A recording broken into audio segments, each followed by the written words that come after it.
seperti gunung es, puncak gunung es. Tapi kalau di luar negeri contohnya Salman Khan di negara India dan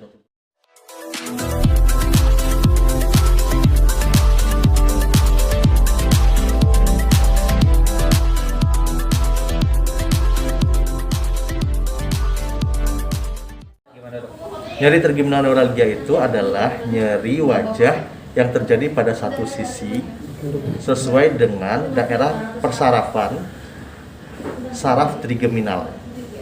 Yang dia muncul nyerinya itu dengan hal-hal yang biasa kita lakukan yang harusnya tidak menimbulkan nyeri. Contohnya bicara sakit, minum sakit, cuci muka sakit, pakai make up sakit, kena dingin sakit. Jadi biasanya kita nggak harusnya tidak sakit dengan kondisi, tapi pada trigeminal sakit. Ya, saraf trigeminal itu saraf nomor 5 di kepala kita. Ada 2 pasang kanan kiri. Tapi paling sering itu terjadinya satu sisi. Dia punya 3 cabang. Cabang 1 namanya oftalmika. Cabang 1, kedua namanya maksila, ketiga mandibula. Dia bisa kena 1, kena 2, atau semuanya. Penyebabnya sendiri? Faktor penyebabnya ada 2 jenis. Satu yang namanya primer. Primer itu paling banyak. Ada pembuluh darah yang kemudian menekan saraf trigeminal. Nah, dengan berjalannya waktu dia berdenyut, saraf itu lama-lama mendapat tekanan kronis sehingga selaputnya rusak. Muncul seperti kayak kejang. Jadi kayak muncul daerah yang cedera dan dia mengeluarkan sinyal nyeri. Nah, ada juga yang lain namanya trigeminal sekunder. Kenapa? Karena tumor, karena kelainan pembuluh darah, karena kemudian ada tulang yang menebal. Nah, itu golongannya, penyebabnya. Paling sering tapi adalah tadi pembuluh darah yang menekan, namanya sindrom neurovaskular. Dok, ada faktor lain nggak sih dok selain itu? Apakah perawatan wajah nggak cocok atau seperti apa sih dok? Ada faktor-faktor penyebab lain seperti itu? Karena perawatan wajah. Kalau trigeminal neuralgia murni tidak ada. Tapi ternyata sebenarnya kalau didalami lebih lanjut lagi, trigeminal neuralgia itu ada saudaranya atau ada yang menyerupai. Contohnya habis cabut gigi, ternyata kemudian saraf wajahnya kena, itu bisa disebut dengan trigeminal neuropathic pain. Tapi jadi istilahnya kalau dilihat ada lagi jenis-jenis lain kelainan trigeminal neuralgia yang itu lebih dalam lagi. Hanya dokter-dokter yang khusus yang mendedikasikan diri dalam hal ini yang dia mengerti. Tapi itu terlalu dalam. Jadi untuk yang awam atau dokter kebanyakan untuk mendeteksi trigeminal neuralgia klasik itu menurut saya sudah cukup. Itu apa bedanya sama stroke sih dok? Kayak yang gitu beda? Oh, beda. Sakit gigi mungkin dok. Jadi gigi itu disarafi oleh saraf trigeminal juga. Bedanya adalah kalau sakit gigi yang rusak itu ada terjadi radang. Jadi namanya nyeri somatis. Kalau trigeminal nyeri neuropatik. Bedanya apa? Nyeri somatis itu kerusakan jaringan, kerusakannya berhenti dia juga hilang sakitnya dan bisa dikasih obat penghilang nyeri yang biasa kita gunakan. Tapi kalau nyeri saraf itu sakitnya luar biasa. Dia nggak mempan pakai obat biasa-biasa aja, obat penghilang nyeri biasa pun nggak mempan. Yang kuat pun nggak mempan, dia harus obat golongan anti epilepsi. Berarti kalau kasusnya kayak gitu harus cepat ke rumah sakit berarti Ya, dok ya? respons sendiri seperti apa penanganannya dok?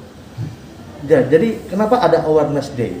Banyak dokter yang kemudian belum mengerti bagaimana menegakkan diagnosis trigeminal neuralgia atau dugaan ke arah sana. Padahal dugaannya sederhana sekali. Ada nyeri kesetrum di satu sisi wajah, mau di dagu, mau di pipi, mau di mata. Yang dia munculnya kenapa? Munculnya oleh hal-hal yang harusnya nggak buat nyeri. Dah, orang langsung curiga itu trigeminal neuralgia. Nah, curiga kemudian apa? Kita lakukan MRI yuk. Nah, salah satu cara memastikannya tadi dengan ngasih obat-obatan anti epilepsi. Jadi kalau gini, dia ada kelainan itu dikasih obat penghilang nyeri biasa nggak mempan. Ternyata dikasih obat anti epilepsi dia mempan.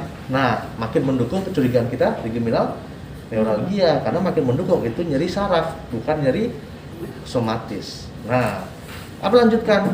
Kita lakukan ketemu dokter yang memang berkecimpung di bidang itu, kemudian tadi lakukan mulai pengobatan naikkan dosisnya kalau nggak mempan, kombinasi. Tapi kalau nggak mempan juga, ya itu kita harus melakukan tindakan yang lebih intensif. Seperti apa dok? Operasi utamanya MVD tadi itu. MVD, Itu mikrovaskular. operasi gimana dok MVD itu? Operasi MVD itu dengan berkembangnya teknologi sekarang relatif aman. Dibuka sayatan kecil di belakang telinga, terus dibuat mungkin sekitar 5 cm. Terus habis itu dibuka tengkoraknya, dibuat lubang kecil, ya mungkin sekitar koin sekitar 3 cm diameternya, 2,5 cm tergantung seberapa tebal tulangnya. Kemudian dengan panduan mikroskop tuh kita mulai tuh cari itu saraf yang menekan, kemudian pembuluh darah yang menekan. Nah di sana yang saya bilang tadi butuhnya perencanaan sebelum operasi. Kenapa? Karena tempatnya kan sempit di bawah mikroskop. Kalau kita nggak tahu kita mau kemana, nyasar di dalam kepala itu bahaya sekali.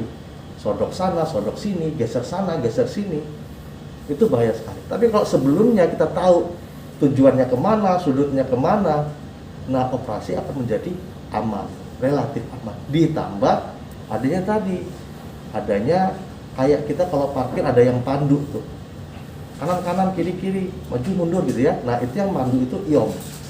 Ini terlalu kenceng tariknya, stop dulu nih, saraf wajahnya keganggu nih, oh saraf pendengarannya keganggu nih. Nah dokter istirahat dulu, nanti maju lagi. Nah itu tindakannya seperti itu. Nah nanti ketemu pembuluh darahnya kita geser jauh-jauh biar nggak ketemuan lagi, terus habis itu kita pertahankan biar dia berusaha menempel lagi.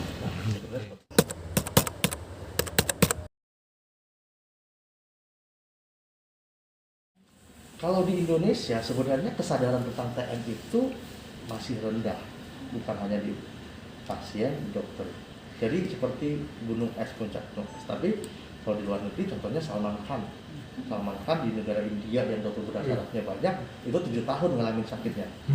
Kebayangkan, dan berobat sampai ke luar negeri ya untuk operasi kayak gitu kan, contohnya nggak gampang memang. Jadi kalau di komunitas saya memperhatikan komunitas di neurologi yang dalam dan luar negeri, memang tantangan sekali ya untuk dari menegakkan diagnosis sama terapinya tadi. Nah di sini kita salah satu kelebihan di rumah sakit Polri itu kita bisa duduk bersama. Ada dokter saraf, ada dokter bedah saraf, ada dokter gigi, sehingga tadi karena kita simultan bentuknya klaster, kita dengan mudahnya lebih mudah tuh tektokan. Ini apa gitu. Jadi pasien kita ada kayak menghemat waktu agar pasien tidak pingpong sana kemari gitu. Oke dok. Jangan lupa ya di subscribe dan nyalakan lonceng notifikasinya.